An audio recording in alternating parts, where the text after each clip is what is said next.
everybody, it's Miranda Wrights, and I'm back for another episode of The Confident Musician. And I am especially excited today because I have a very special guest with us. This is Miss Kimberly Dunn. She is an international lyric soprano. She's also an assistant professor at St. Augustine University, an assistant professor and director of choral activities, voice instructor, vocal coach, professional performance coach for athletes, musicians, people in business. You can help with all of that. And she still takes time to be a mother of 3 children, 2 boys and a girl. So she's a busy sister, all right?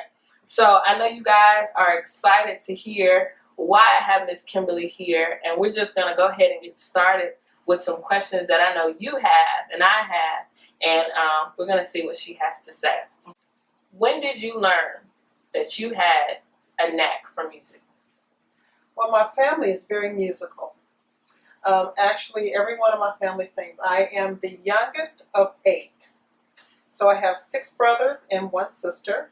Just being around them and hearing all the music that they would sing, and my brothers would all get together and sing down in the basement and make all the harmonies. And so we had the tenor and the bass and the baritone, and then my sister would come down there and she'd get in the soprano. So I knew that I was in a musical family. So that's where it all came from. Okay, all right. As a professional musician, what obstacles did you come across, and how did you deal with those obstacles? Obstacles and struggles. Mostly it's going to be of my ethnicity. Being an African American female and being able to sing classical music. Going to college and being the only African American singer in the department. Once my predecessors had gone, once I came in as a freshman, they were seniors. So by the time my sophomore year came around, they were all gone. So that was one of the struggles that I had come across in my singing, with my singing career. Okay. How did you overcome maybe that feeling of insecurity because of your ethnicity? Or now, my voice teacher, being Caucasian, I would go talk to her, and she would tell me, "You have a rare gift, and you are singing with and up against upperclassmen who are still struggling to get to the level in which I was already singing as a freshman." So once that came from her, it gave me the confidence even more so. But once she wasn't around and I was in the presence of those who were upperclassmen and even graduate students, and them saying certain things to me, derogatory or racial, I would say, connotations or anything of that nature, I would just stand my ground and continue to sing. And because of that, because I didn't go back and forth with them on who was the best and everything, when I would get the roles, the main roles, and they did not, spoke for itself. Okay. Take me through your preparation for a performance. What's your regimen like getting ready for a performance? Oh, it all depends on what type of performance. If it's a wedding, or if it's an opera, or if it's singing at any other type of gig, or even doing a recital for myself. Usually, when you're talking about operas and being prepared for them, usually when you have a role, they give you about 6 to 8 weeks before the performance. So what you want to do is study that role, and you want to take that role apart and understand the character in preparation, and get that inside of you to become that person, as with any type of acting. Then next, you want to take your music into chunks and bits and pieces. You don't want to try to do the whole opera. You want to take acts, and out of those acts, you want to take certain scenes. And so you start with that. And then when you get to the certain scene, when there is like an aria, which is a song that one person sings by themselves, then what you want to do is take that aria and then break that down. So there's different ways that you can prepare for an opera. You just take it, okay, how do you eat an elephant? One bite at a time. Okay. If it's a wedding or any other type gig that you have, you already know the piece. Usually those are more familiar. But overall, health-wise, you want to always stay active. Your body is your instrument. So that is very important. So if there's any type of, to get your breathing in control, you do want to do some, any type of calisthenics, you want to do some floor exercises, you also want to build your heart rate up so that you have enough breath. And so your body is very important. Also eating is in preparation. But all of these things you're doing way before performance. You're doing those things constantly. All right. Getting enough sleep. Not the night before. No, trying to not pull it together. Not the night before. No, you don't want to sing a gig in a nightclub the night before. You have to sing something classically or do any other type of performance, or for a wedding for that matter. So there's different types of ways that you can prepare for that. It's all up to you, and you make it personal because it's your regimen. Now, what I like about what she just said, she just talked about different styles of music. She does different styles. So for those of you who are studying classical pieces or getting ready for an opera, I know one of my mistakes in undergrad was I would be so pressed to get my notes right, make sure it sounded good, and don't let it be in another language. My professors would say, well, what are you saying? I forgot to study what the song meant, or I don't know anything about the role. I'm so anxious to make sure that it sounds good. I really haven't had time to put an interpretation into the piece and really make the role come alive. So that was really good advice for that. And also for the other music, you still need to prepare. Just because it's familiar doesn't mean that you just get up there and just take it away. So I like that. This is a little personal. Have you had a performance that you didn't feel you were pleased with? And if so, how does one, or how did you bounce back from, I guess, what we would call a bad performance? What I could say and what I think about is those times where I didn't perform my best. Okay. And I don't think I've had a bad performance. I just didn't perform my best. Whether it was something psychological going on, or whether my technique was not in place, or whether I didn't have enough vocal rest and I was exhausted. So that would give out to where I did not perform my best. How did I recoup from those? Is one thing is that it took me a while to get this in my head and for it to become a part of me. Is that every time, even though when I know I'm exhausted, and you can hear it in my voice, that I'm going to go out and give 100%, no matter what. And if I know I've given that, and I still feel that it wasn't the best performance, I know, and I have to tell myself this so I can get my mind right with it, is that I still sung very well to the untrained ear. Okay. All right. Now, had my colleagues been in there, Different story. Different story. And that's for any type of music, any genre of music. Any genre of music, whether you're singing jazz, whether you're doing R&B, whether you're doing gospel. People who hear gospel and work with gospel all the time can hear their colleagues when they've not had their best performance. Okay. But to someone else who is not familiar with the gospel and they do contemporary Christian, or they just only do jazz, or they only do classical music, will not hear that same thing.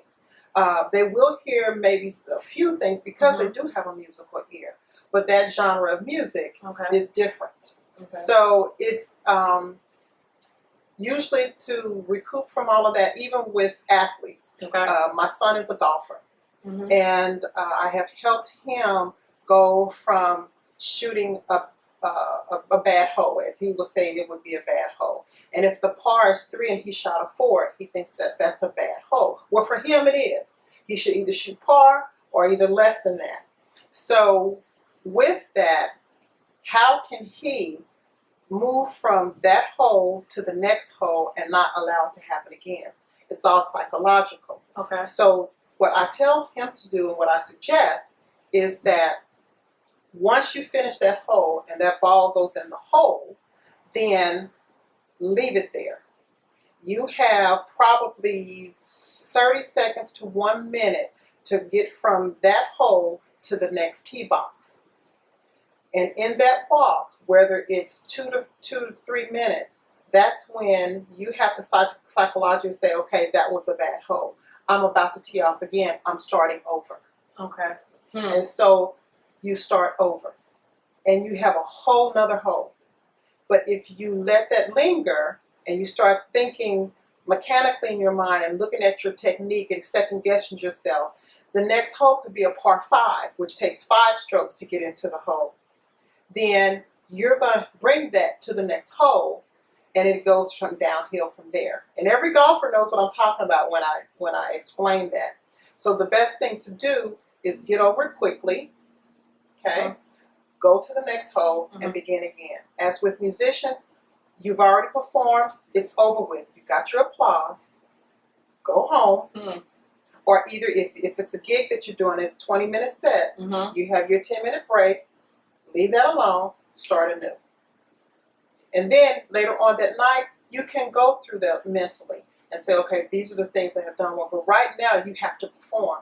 And people are paying for that. People are waiting to hear that. They don't care about your struggles.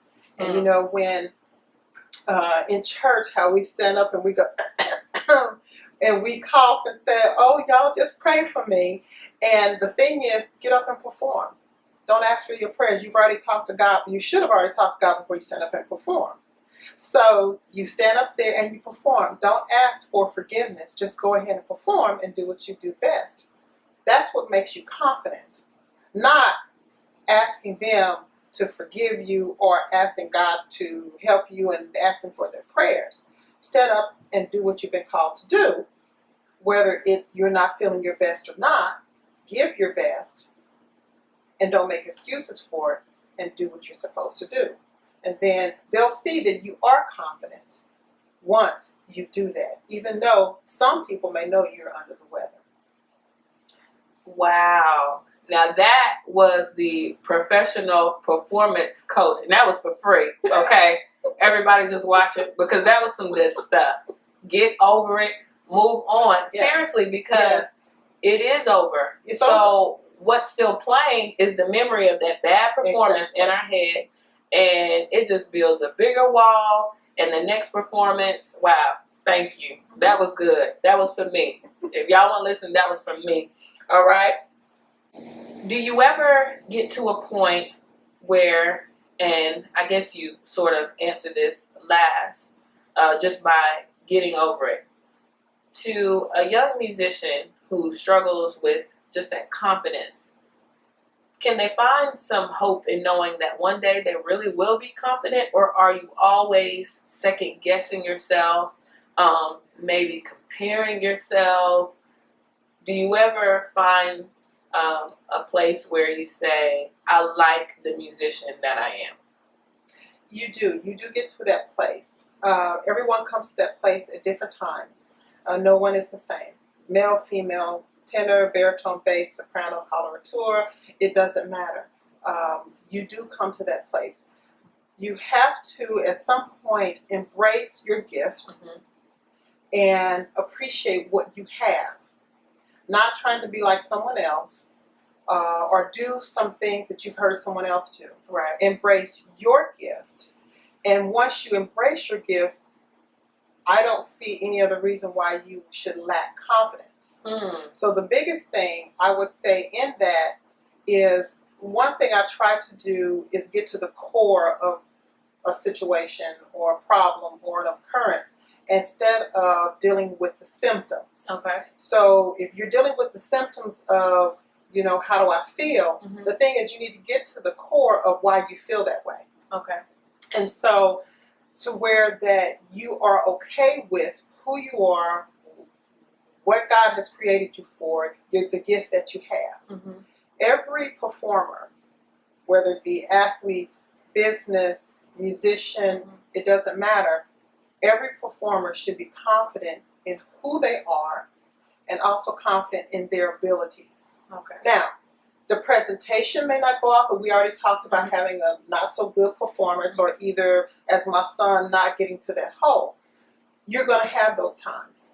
But you should not carry that into your gift and second guessing your talent. Okay. Because it has been given to you. We're always striving to get better. There's no one that's to perfection. Mm-hmm. No one is to perfection. And once you feel that that's what you have to reach, you're already setting yourself up for failure. Because we're always striving. We're always wanting to be the best. So if you are good, get better. And if you're already better, make it your best. Wow. And I know, wow, you hit it right there when you said, if you're always looking to be perfect, I mean, you're going to fail every time. I watched a master class that I mentioned in an early one of my Confident Musician videos, and she said, I'm not a machine. There's no such thing as a perfect singer. There's no such thing as a perfect person. So why are we trying to obtain this perfection that just will never be there? Wow. And it sounds like a lot of what you're saying is, in order to be confident, it starts with acceptance of yourself. And all your gifts and all your talents and all of your shortcomings and all of your failures and all of your idiosyncrasies, all of those things. Wow. And once you can embrace that, and you can look yourself in the mirror outside of your talent and embrace who you are, first and foremost, then once you add that talent and your skill and how you look and things of that nature, that makes you the complete you. Mm-hmm. All of those things are, I would say, and how this is an analogy I use for several things. If you are the cake, you can still eat that cake without ice or anything. It's still going to be good. So if you accept you for who you are and who God has created. Wow. Now, we are always evolving, and we want to lose weight, or we want our hair a certain way, or we want to have certain things with our physical being, or even our intellect. I'm not talking about those. Just accepting who you are. So if you can accept this cake the way it is, and it still tastes good, what do you think the icing is going to do? The icing enhances the flavor. I don't know if it necessarily makes it better. It enhances the flavor. Because the cake is already good by itself, correct? Oh, okay. So you're already good with who you are. But once you add your talents, once you add all of these other things and sprinkle it with all of that, it's going to enhance the flavor that it already has. What are you most looking forward to in your future? I have sung on some opera stages. They have been my delight. I've sung over in Europe. It's been a wonderful ride for me. Now what I'm looking at is to still continue to sing, most definitely. Still continue to sing. And then also merge my talents and my gifts of performing and being a musician, and merging that with my life coaching and professional performance coaching with those skills. And so what I see is being able to help others the way what I have learned and give all of that information back to them. And I'll still be performing. I'll still be, singing. I'll still be doing recitals. I'm going to do one in the fall. So those things are wonderful. I still have 3 children. I'm still trying to get them through school and college and things of that nature. So I am very fulfilled where I am at St. Augustine's University. in the choir that's there and touching those lives as well. So to merge those two together is a vision of mine. Okay. All right. So I'm going to shake it up a little bit. I want you to think, if you could perform with anyone or could have performed with anyone, who would it be and why? Leontine Price, of course. Of course. Of course. And Pavarotti, oh, of course. What soprano doesn't want to sing with Pavarotti? I would have loved to do that. Why? Because they're great voices. Yeah, their names speak. Yes, for themselves. they have paved the way. Marian Anderson, all of those wonderful singers who have paved the way for all of us. Mm-hmm. And to be on the same stage with them would have been, even in the chorus, would have been okay. Right. Would have been enough for me. That's right. Ain't that it? That's the truth. Because I would have gladly just held up her music stand with her music on it. That is it. That is it. Also, Patti LaBelle. Oh, all right now. Yes, I like Patti. You know she can go though. She can go. Whenever you can lay down on the floor on your back and still kind of make that glissando all the way up with your 5-inch stilettos on and still hit that note and hold it. Yes. Yes. Get you a voice teacher. Get you a voice teacher. We're gonna get the information to you when we're finished. Last but not least, you gave us a whole lot of great information. Honestly, I'm still chewing on it, and I'm gonna continue to chew on it and watch this video over and over again. Is there anything else that you say to your students at St. Augustine's, or would say to someone that's just eating this interview up right now? What last bit of information would you give them, or advice towards being a confident musician? Pretty much where it's all going to start is with you. And there's no one who can there are people who can help enhance your talent, enhance your gifts, and enhance your skills. But it's with you. Are you going to be open enough to embrace it? Okay. So I say to anyone who is looking to be a confident musician, or anyone who is confident and has those times where they're struggling, the best thing is embrace who you are and love you. Okay. If you can look in the mirror and say to yourself, I love you. I'm okay with all of your thoughts. I'm okay with who you are. Then that's probably 95% of the battle. Wow. Because your gifts and talents are spoken for themselves. Uh-huh. It's that you then practice. Right. And practice. And practice as I think it was one of your first videos. Mm-hmm. Practice, practice, practice. And that's what you want to do, to become the best. There's good, there's better. And you want to have the best. Hey, yeah, this is what love sounds like in a song. And this is what love sounds like in a song. And this is what love sounds like.